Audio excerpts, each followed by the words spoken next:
Selamat malam Bapak Ibu, Saudara-saudara, para sobat dan handai tolong sekalian. Kita bertemu kembali dalam channel kita Lifelong Education.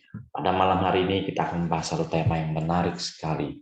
Perang Rusia dan Ukraina. Perang Rusia dengan Ukraina telah berlangsung lebih dari 3 bulan. Nah, Bapak Ibu, Saudara-saudara sekalian, kita tahu bahwa Amerika dan beberapa negara sekutunya serta NATO menjatuhkan sanksi terhadap penjualan gas dan minyak dari Rusia. Oleh sebab itu, Rusia kesulitan untuk menjual minyak dan gas ke negara-negara NATO maupun Amerika dan sekutu-sekutunya. Mereka menghadapi bukan hanya persoalan perang itu sendiri, tapi juga ancaman terhadap perekonomian mereka. Ekspor mereka terganggu. Nah, dalam kondisi seperti ini, Rusia harus memeras otak, mencari jalan keluar. Akhirnya mereka menawarkan gas dan minyak lebih banyak lagi ke India dan China. Mana India dan China selama ini memang juga sudah membeli banyak gas dan minyak mentah dari Rusia. Dalam kondisi perang ini, mereka mendapatkan pasokan lebih besar lagi dan penawaran harga yang lebih murah dari Rusia.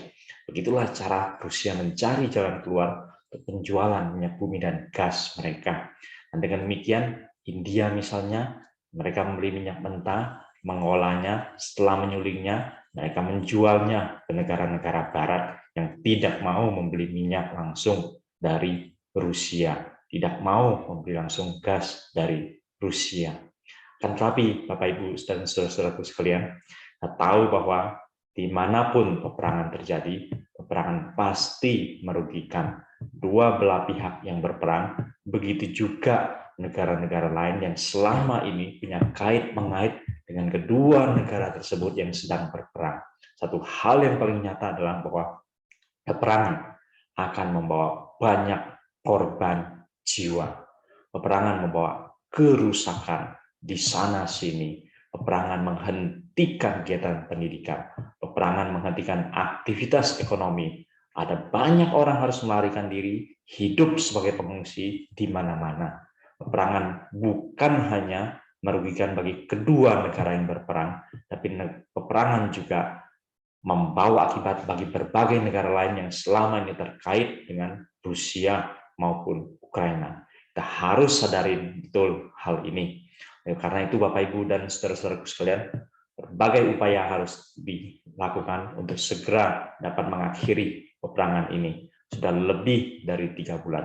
Dan lebih dari itu, di tempat-tempat lain kita harus berupaya untuk mencegah terjadinya peperangan. Sebisa-bisanya peperangan dihindari.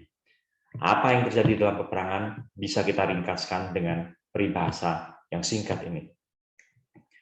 Menang jadi arang, kalah jadi abu.